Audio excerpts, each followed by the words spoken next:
Lorsque j'ai commencé à travailler dans l'horlogerie en 1900, j'ai compris quelle était ma vocation.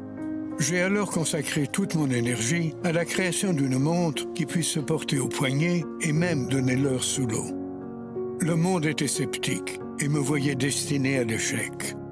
J'ai cherché un nom facile à retenir. Un matin, un bon génie m'a chuchoté à l'oreille « Rolex ». Hans Wilsdorf developed the first watch with a perfectly waterproof case. And man at last possessed a watch accurate, waterproof, and self-winding. I hope to make a success and win for England with swimming honor.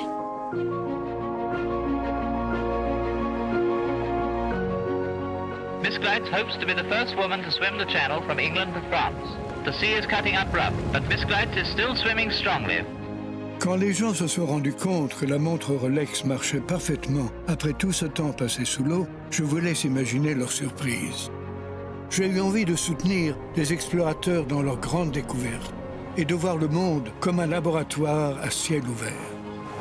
We didn't know whether it was physically possible to reach the summit of Everest. It was a big challenge. We were going to give it everything we had. That was our attitude. And finally, Tenzing and I were standing on top of the world.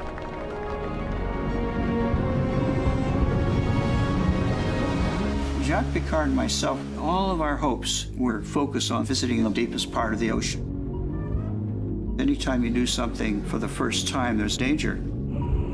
You descend from the world you know into a new world, a new place. During our dive, we did have another passenger. They specially made a Rolex watch. I was curious, it's still working when we come up? And it was working perfectly. Sir Malcolm Campbell shows his famous Bluebird prior to an attack on the world record at Daytona next month. I do so hope that we shall be successful. It will be a great tribute to workmanship and design. Listen to her roar. His average speed was over 276 miles an hour. I have sufficient confidence in myself. And if you've got confidence in yourself, the race comes easy.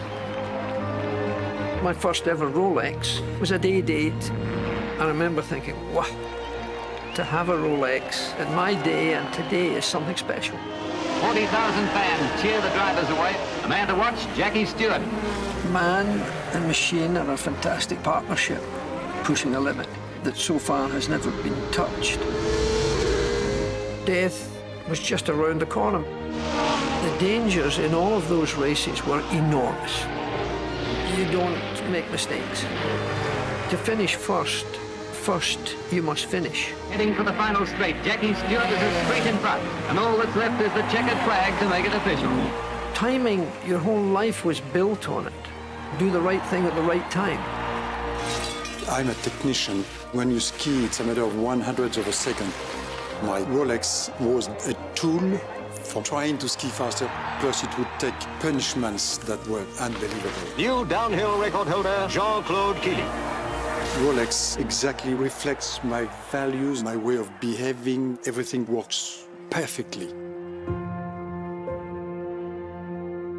I was selected in the 60s, and so was Gary, and so was Jack. They refer to the Big Three as a great rivalry, but it's also a great friendship. There isn't any more competitive group than that threesome. Most outstanding. He's doing everything right. I just loved golf. The swing is not the thing. It's in the mind. It's in the heart. Winning your first Open Championship, completing the Grand Slam. Wow, I have really done something. Prize money wasn't what we played for. We wanted to promote the game of golf around the world. We played for the honor to be the champion golfer. Whether it's golf or tennis, Rolex are involved in the creme de la creme. It's great to see the superstars delivering. At Wimbledon, when Laver was here, these were halcyon days. I think back to the success I had on the tennis court, winning the big championship, winning the big tournaments. championship point. To play the pressure points and engage with the pressure and not shy away from it. Chris Evert, Wimbledon champion again. When you win that last point, it's like all the air come out. Wow. And that's reward because of all the tears and all the pain to try to be a champion. Finally, you get the cup in your hands. That's the most beautiful thing. Rolex stands for something. It stands for greatness. I did something great on the tennis courts. I'm very proud of. 44th Street, New York City, home of the New York Yacht Club. The annual race off the Atlantic coast is a last reminder of the days when merchant mariners raced each other across the world and were masters of the sea. I've spent my whole life racing, crossing the world's greatest oceans. Rolex has been there, supporting our main events. The Middle Sea Race, Fastnet Race, and Sydney to Hobart. Those are the classics in yacht racing. To race at that high level, that adrenaline rush, the force of the wind and the speed of the boat. Boats break, spirits are tested, and lives are on the line. You need self-reliance and grit, and a watch you can rely on. 300,000 people on the Rolex Sydney to Hobart race. Welcome to the Rolex Max World Championship. Rolex has been involved in equestrian sports through the entire modern era. Sportswoman of the Year, throw jumper Pat Smythe. I'm only a substitute for Great Britain's leading horses who do all the work for me. The contact with the animal is fantastic. It's something that you don't find in any other sport. You need to know your horse, know its limits. You've got to have that extra bit that you can always push yourself. When you can harness that power with perfect precision, it's a winning thrill. Rolex supports the 4 majors that comprise the Grand Slam of show jumping: Spruce Meadows, Aachen, the Dutch Masters, and Geneva. They are the main shows for any rider where you can change the story of your life. Ladies and gentlemen, something that has never been done in the history of this sport. The Rolex Grand Slam of show jumping goes to Scott Brash. 1976 was the first moment Rolex asked me to be one of their ambassadors. Kiri Tikanowa and myself, we were the first ones. It's a wonderful partnership with Rolex, friendship and collaboration. Rolex in particular have been very, very helpful towards singers. On stage every night was a place for me to learn. A decade trying to find my way. Being an ambassador for Rolex was a measuring stick as to how far I've come, of what can happen if you never quit.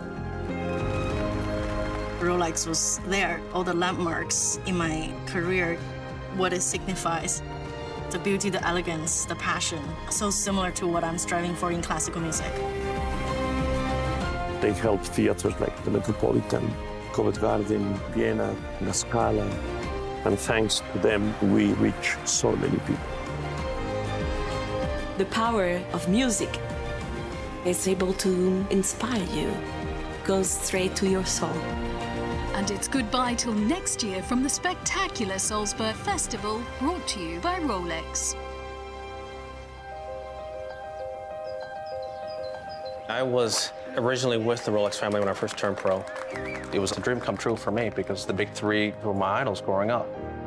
Arnold Palmer came along right when golf was just being introduced to TV. I came around right when the internet started, right at the right time, the right boom.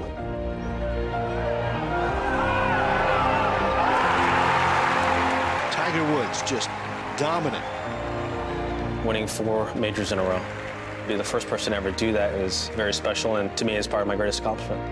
To be the first woman to shoot 59 in 2001, I've never been afraid to set lofty goals. Shatters the record by 5 shots. Golf has really taught me a lot about life. It's an honor game. It's about values. It's about morals. What they've done for the rules, the etiquette. Rolex is golf. History is so important to me that we honor who paved the way. He has every shot in the book. You had that feeling that this player has all the markings of a great champion. Trying to prove yourself time and time again. The belief was there when I needed it most. Trying to beat the new generation really drives you. You don't need an extra motivation. And when they chant your name throughout the stadium, it's quite something. Rolex really remind where I come from. We are both from Switzerland. It's nice to be linked to a Swiss brand that is so international and does things in such a great way.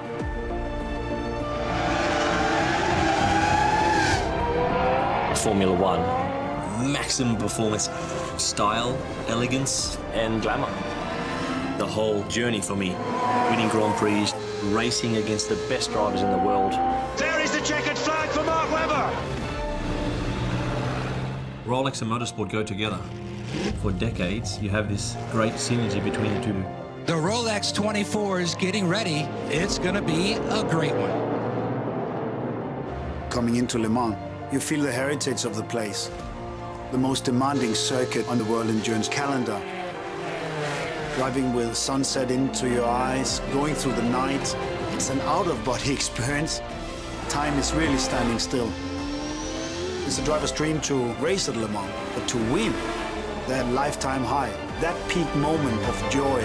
Tom Christensen, 9 wins now for Mr. Le Mans.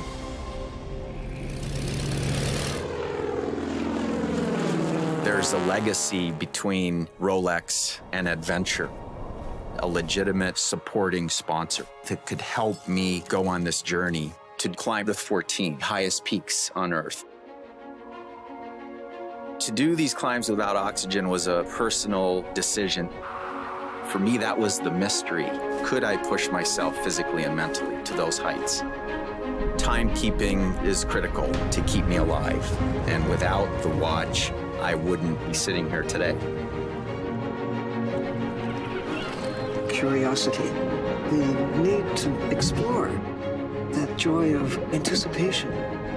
You never know what you're going to find. National Geographic photographers are on the front lines. We're making pictures that have to astound, to open people's eyes to the beauty of the ocean.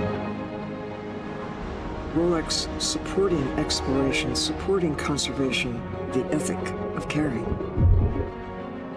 Movie director James Cameron told me, I've got this dream to go to the deepest place in the ocean, to revisit the place of my youth. I said, well, that's good. Welcome to the club. Surface, deep sea challenger. Do you copy, over? Every film is like an expedition because you're going into the unknown. Pushing myself to go beyond. Creating worlds that never existed before. Times change, people change. Film really tells us who we are, tells us about ourselves. Film can provide an opportunity for learning and understanding that can facilitate change. Reed is an interesting filmmaker, somebody who's really at the vanguard of modern cinema. Thank you very much. Thank you. You made this a night to remember in every way. Thank you. Working closely with Rolex, I don't only just feel like an ambassador, I feel like I'm a family member, and I think every ambassador who you'll ask feels this way. Rolex, the arts and sport, we are all together. Equestrian, sailing, golf, tennis, everything they touch is perfection, and we the players feel that as well.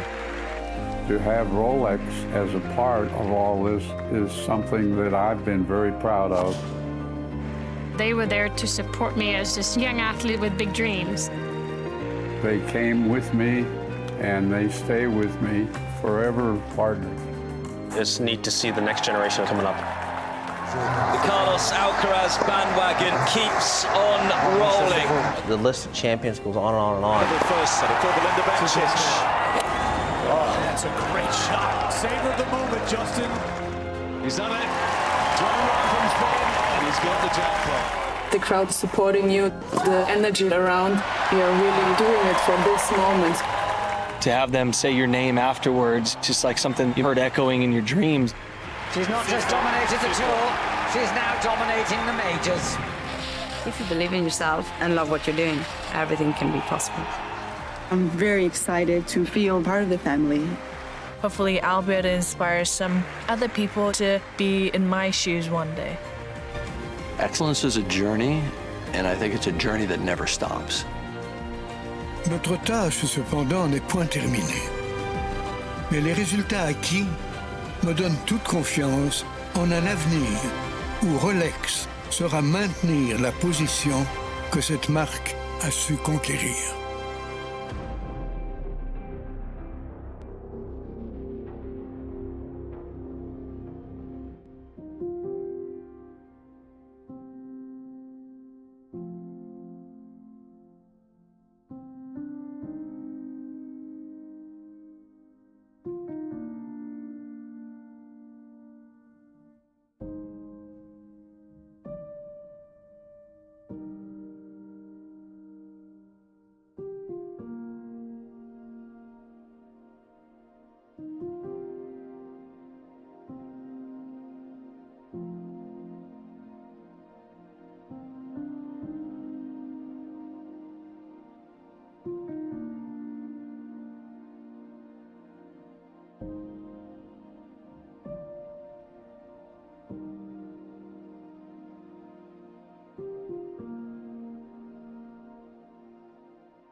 first time I ever surfed.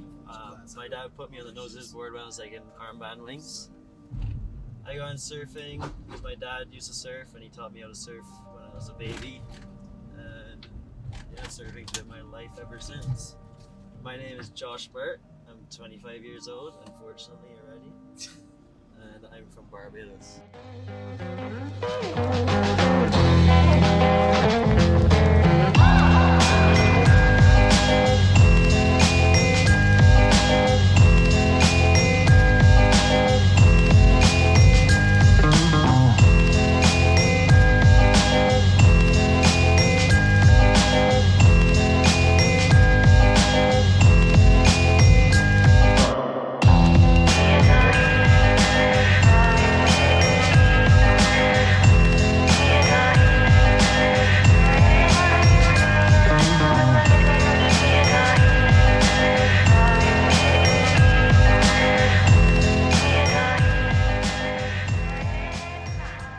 What side of the island is your favorite?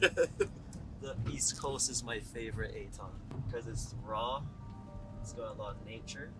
What's your favorite meal that's native to Barbados? My favorite meal. Flying fish. What about your dad? Has he lived over here his whole life and yeah, and he got you into surfing, obviously? My whole family's from here. My dad's born and raised here. I'm the 10th generation. So there's a beach here called Burke's Beach, and he pretty much picked up someone's surfboard and kind of taught himself, and that's how it started. Epic. Yeah. Favorite way to surf? If everywhere was firing, as good as it gets, Price Soup Bowl or Box by Box or Zealand. What do you love about Barbados? I like that there's not a lot of surfers here, and I can surf uncrowded ways all the time, and eat good food, and live the life.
The Kalahari's got its own draw.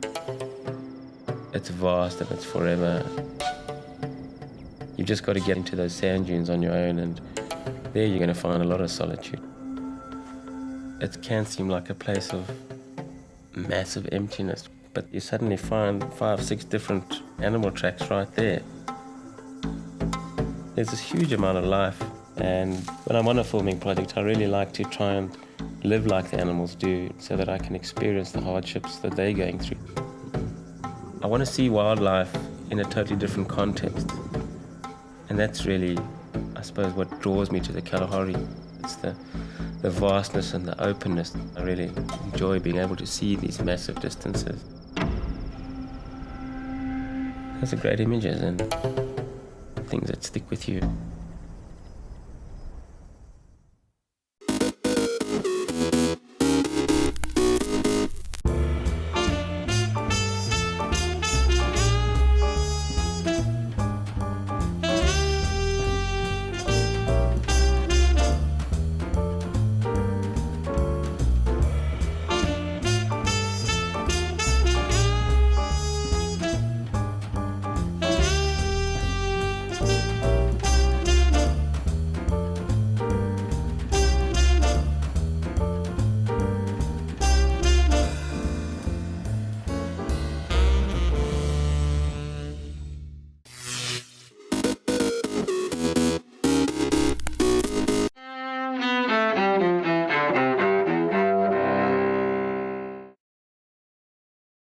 January 2nd, 2006.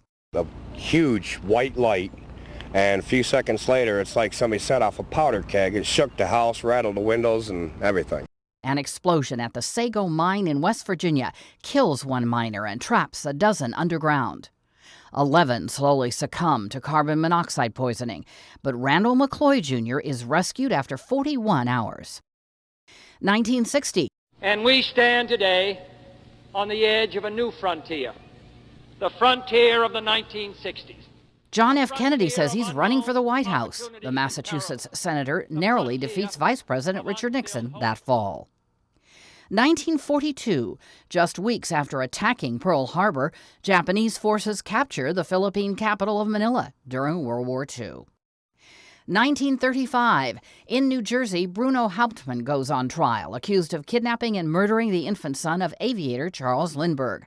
Hauptmann is later convicted and dies in the electric chair, insisting to the end that he's innocent.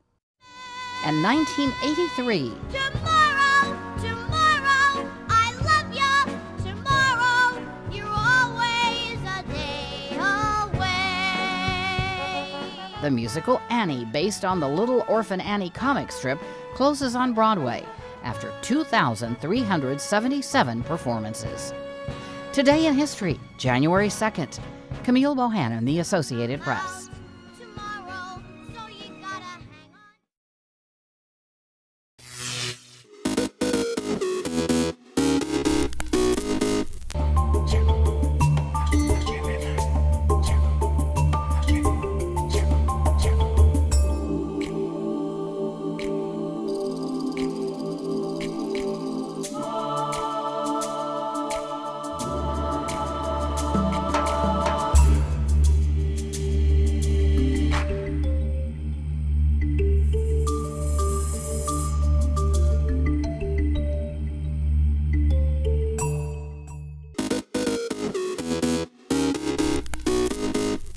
Welcome back in our studio, and in today's news,